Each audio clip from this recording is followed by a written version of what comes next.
Hello folks, I'm Alex, this is Alex Unabridged, and this is my Q1 wrap-up for HISTORATHON and some ideas of what I might get to in Q2.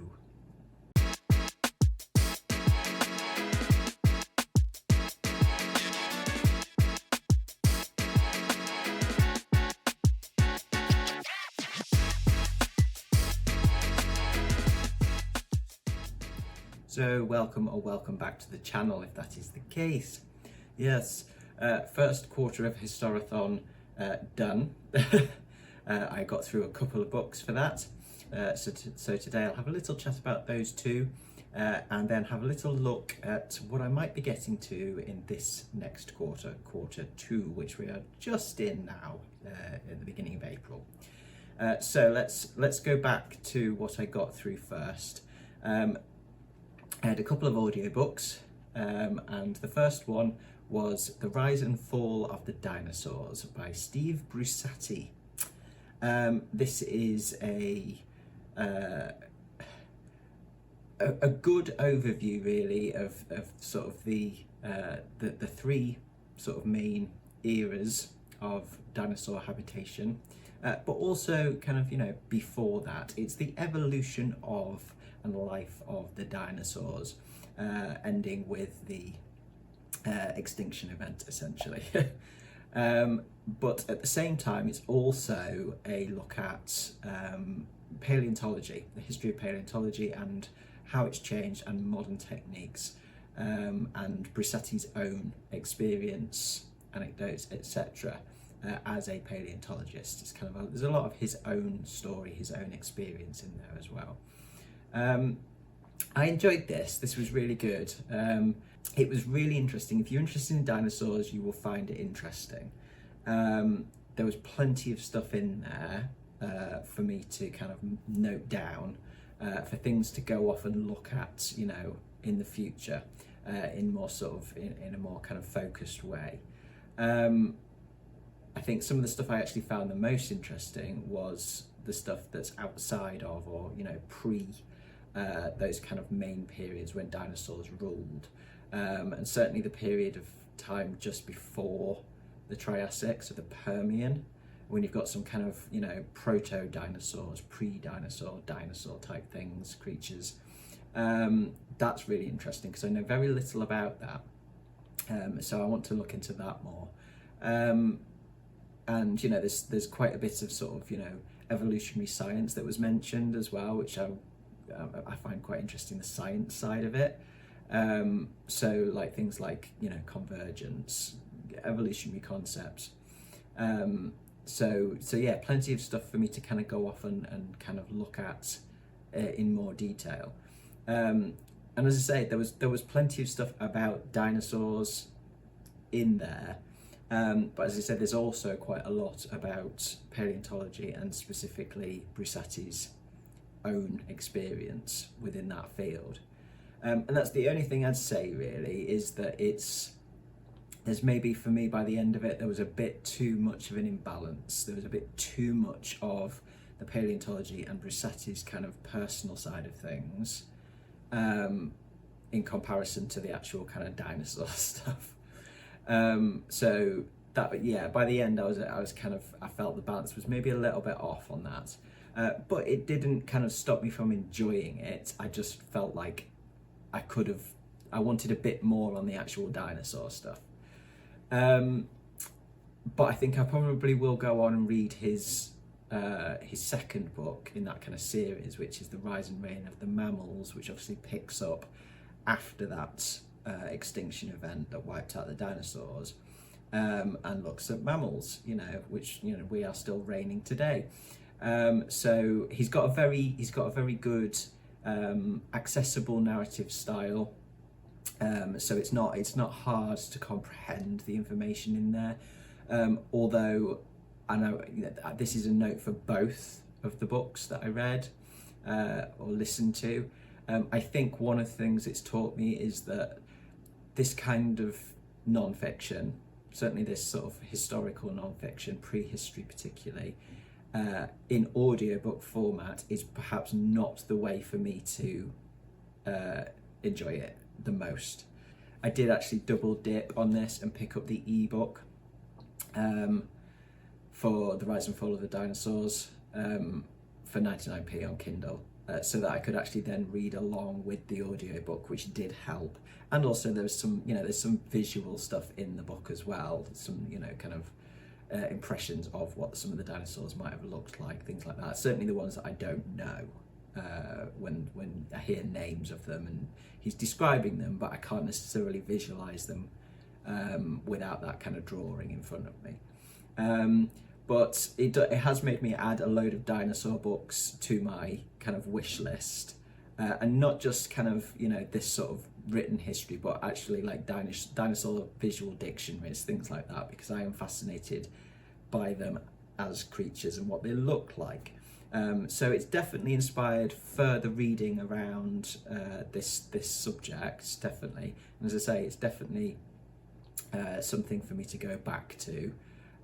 There's plenty of bits and pieces that I could fall down a rabbit hole with from this book, and in that respect it was very successful in inspiring that thirst for kind of more knowledge on it. Okay, a rating for this one then. I've simplified my rating a little bit for non-fiction because I'm not as au fait with it generally. So I'm just going to, rather than do a breakdown of different components, I'm just going to give it an overall rating. And for this one, I've given it an overall rating of 7.5 out of 10.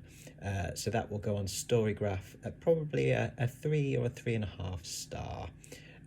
So yeah, generally really enjoyable, just with that one criticism that I wanted a bit more dinosaur stuff and a little less of Steve Brusatte's own personal experience stuff. The balance was slightly off there for me. So the second book then that I read was Ancestors, A Prehistory of Britain in 7 Burials, by Alice Roberts, Professor Alice Roberts. I love Alice Roberts.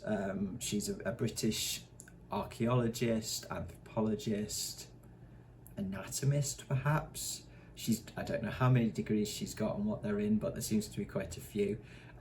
She is extremely passionate about her subject areas. She's very knowledgeable as well. I've watched a lot of her TV series and documentaries, so I kind of know what her style is like. And the book is written very much in that style. She has, again, another really accessible narrative style to her writing. Quite informal. She's a warm person, so it's like I could get on with that. And this is fascinating. This covers a ton of stuff, in largely in the UK, but also referencing or comparing the UK sites to other sites overseas, all around the world, and looks at, as I say, prehistoric human burials, and by extension of that then looking at what that might tell us about the culture of those peoples and society, things like that of the time. I did again have the same problem with this in terms of the audiobook. It's kind of an in one ear and out the other, and that's not because I'm not interested and not because I can't understand the information. I just find that sort of information extremely difficult to retain coming through an audiobook. And I couldn't get hold of a copy of a cheap copy or a free copy of this, like by a library or whatever, as an ebook either, so I was just restricted to the audiobook on this. This was a buddy read, by the way. Ancestors was a buddy read with the fabulous Debs over at Rainer Read Stuff, and that actually really helped with reading this. In terms of, I took a lot more notes on this because I was going to be discussing it with Debs after we'd both read it, and then we had a really good long video call and chatted about it for ages, and that's kind of helped me solidify some of the information in my mind a bit better. Like chatting to Debs kind of helped me recall some of it, and it just kind of stuck in my head a little bit better. But yeah, this covers various different sites in the UK. That also helps in the fact that I'm aware, even if I haven't seen these sites, I'm aware of them. and you know, I know that I could go and visit them as well. That's a good thing, you know. If I'm interested in the general kind of history, even if I can't retain the detail from the book, I know that I can go to the site and I can learn more. So like, I've never been to Cheddar, and as the Cheddar Man is talked about in this. I've never been to Stonehenge and to Amesbury, and that's talked about in this. There are sites like Wetwang in Yorkshire, which is near to where I went to university. Wetwang is quite near Hull, where I went to university, and I was aware of that one. And then there's Cresswell Crags, which is really not far from where I live. It's just the other side of Derbyshire, basically, and I have been to before, but not for years. So I'd like to go back there. And that just kind of makes it a little bit easier, I think, for me with the information when I know a little bit about the place. But I think like the really interesting thing about this book for me was some of the social element of it, the social commentary from Alice Roberts, and as I say, like what that can kind of, what the burials can tell us in terms of potential readings of what the society was like at the time, but also how that relates to our own society and how we view certain social issues. Like Alice Roberts does get on a soapbox quite a bit, and rightly so, I would say. But then my views are very similar to hers. But I think it's important because it is about relating, about being able to relate to people who've come before us, to our ancestors. And it's, I think that's the way that she can tie our society and, you know, prehistoric societies together, and how she does that, I think, was really successful for me. I mean, she talks about various different social issues. She talks about race, she talks about gender, she talks about disability in there, all relating, you know, our own current sort of thinking around those sort of areas with what was found, and, you know, how it was interpreted within these burial sites. She also talks really interesting about like not imposing our own like modern sensibilities and modern views on these burial sites, and trying to like crowbar our own kind of stuff into those interpretations. She's really interesting, and I think that side of things stuck with me more, is that kind of social side of things. But then again, that's going to happen for me because my background is in social sciences. But yeah, really interesting read. I will definitely try another one of hers at some stage, but I will just try it in like physical or ebook format. I think it needs to be, I need to see the words, I need to be able to mark stuff up and take notes a bit easier than with an audiobook. But she was very good at she narrated her own audiobook, and she was very good.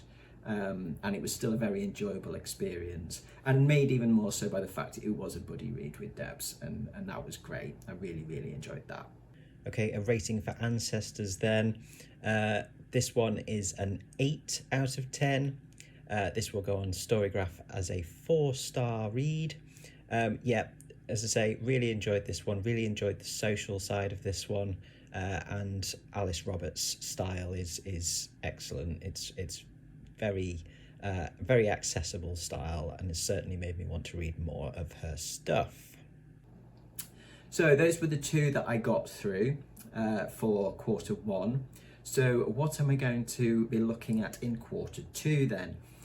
Quarter two is 500 to 1500 CE. So kind of medieval. So the first one that I know that I'm reading, which is on my TBR for April, which I'm just about to start, is Femina, or Femina, A New History of the Middle Ages Through the Women Written Out of It, by Janina Ramirez.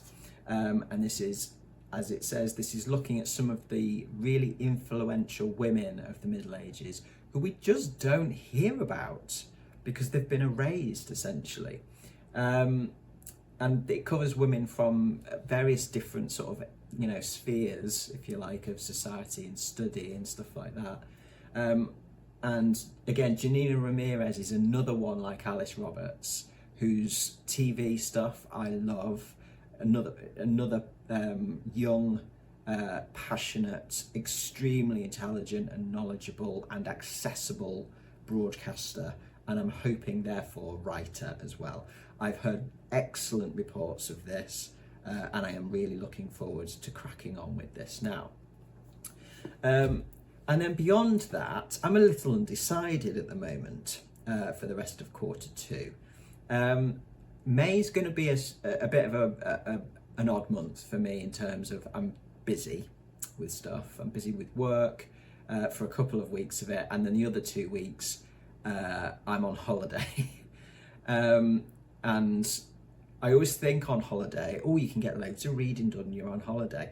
Inevitably, I don't. I get less reading done than I usually would, because I'm like out and about during the days, going out hiking and, you know, kind of gadding about on holiday, fitting as much in as we can when we're away. And then by the time I get home, I'm kind of knackered and I want to have a bit of tea and end up falling asleep in the chair.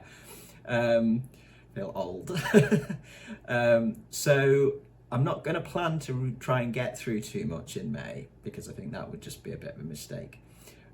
So what I'm going to do instead, and this kind of reflects what I'm doing with my fiction reading for May, I'm going to read some short stuff. Fiction for May will probably be largely stuff to do for Horror Mayhem, the event that I want to do. So that will be largely shorter horror fiction.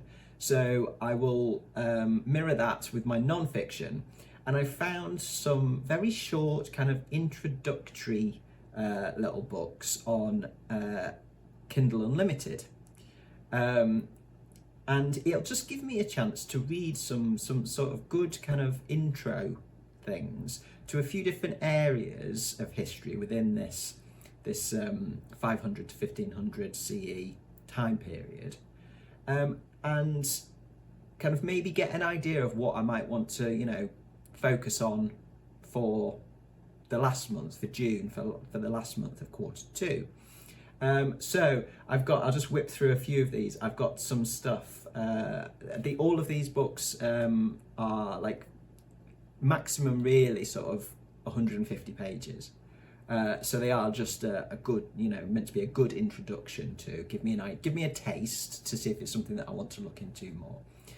So I've got something on Charlemagne, the Holy Roman Emperor. I've got something on the Black Death. The Black Death is something that definitely interests me, but I want to just read around a little bit more before I decide on whether that's the one I want to focus on. I've got the Knights Templar. I do have this book on the shelf, The Templars by Pierce Paul Reed, which I've had for ages. And so, but I'm a little bit scared to kind of start it in case I don't really get on with it. So it's a long time since I've studied anything on the Templars, so I kind of could do with just a little short thing just to check that I'm still interested. I've got some stuff on Joan of Arc. I haven't studied Joan of Arc since I was an A-level student, and I wrote my kind of big A-level coursework on Joan of Arc. And I'd like to go back to that and maybe try and find some more of the kind of the religious history side of that, because that's what I wanted to do at A-level, and I kind of got pushed in the direction of the military history, and it kind of ended up not really being that much about Joan of Arc. It ended up being more about the military history of the time and actually like the battle plans and like, you know, that kind of stuff. And that doesn't interest me at all. So yeah, I'd quite like to go back to that and maybe study have a look at that, the elements of that sort of history that I wanted to look at when I was 18. What else have we got? Vlad the Impaler. Vlad the Impaler is a figure that really fascinates me. So that's like mid 15th century. And often seen as the inspiration for Dracula.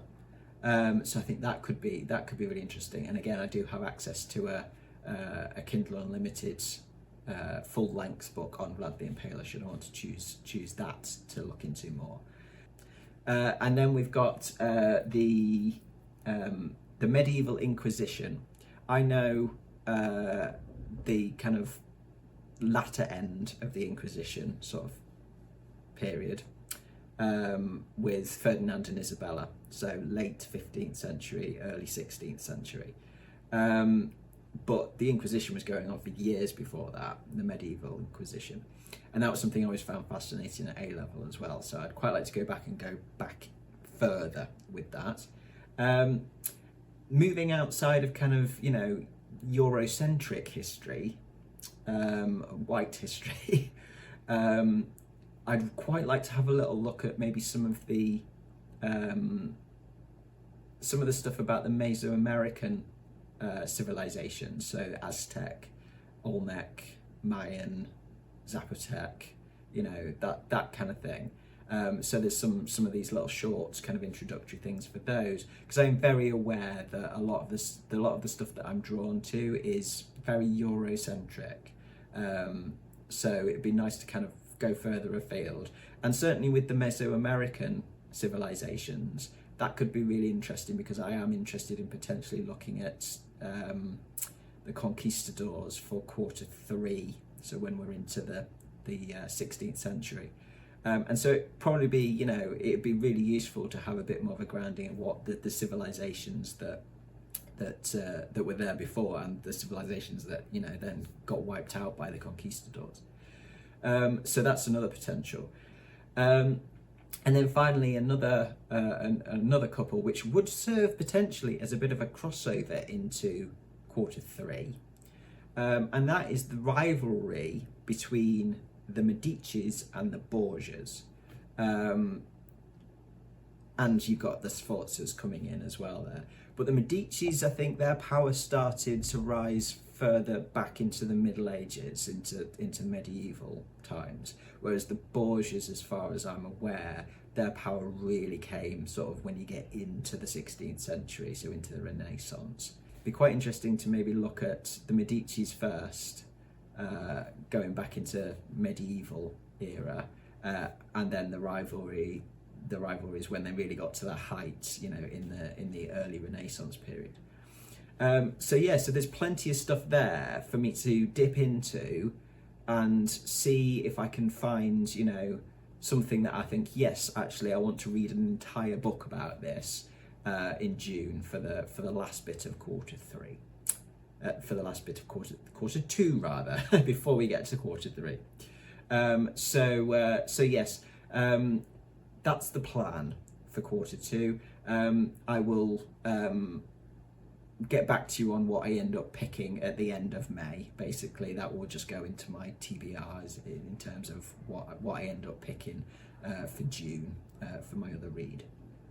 So there we go, that is where I'm up to with Historathon. So far, I'm really enjoying it. It's really nice to have added in some very, very different reading for me.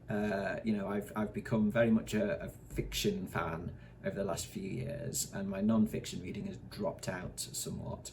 And certainly to read some stuff which is ancient history and prehistory, that's been really good. And to be looking back again at medieval history, this next 3 month period, that's going to be really interesting as well, because it's a long time since I've looked at any of this kind of stuff. It's A-levels, which was when I was 18, so we're talking over 20 years ago. We're pretty much talking 25 years ago. So we'll see how I get on, see what comes back into my mind when I read around some of the stuff I have actually looked at before, see if I've remembered anything from 25 years ago. So there we go, that'll do from me today. Thank you very much for watching, folks. As always, do drop your thoughts in the comments below. Do let me know what you're going to be looking at for Q2 of Historathon, and what you might have enjoyed in Q1. I will be back some point next week. I'm on catch up really, because I've not been very well, so I'm not sure what's coming next, but whatever it is, I hope you'll join me then. But from me, for now, that's ta-ra.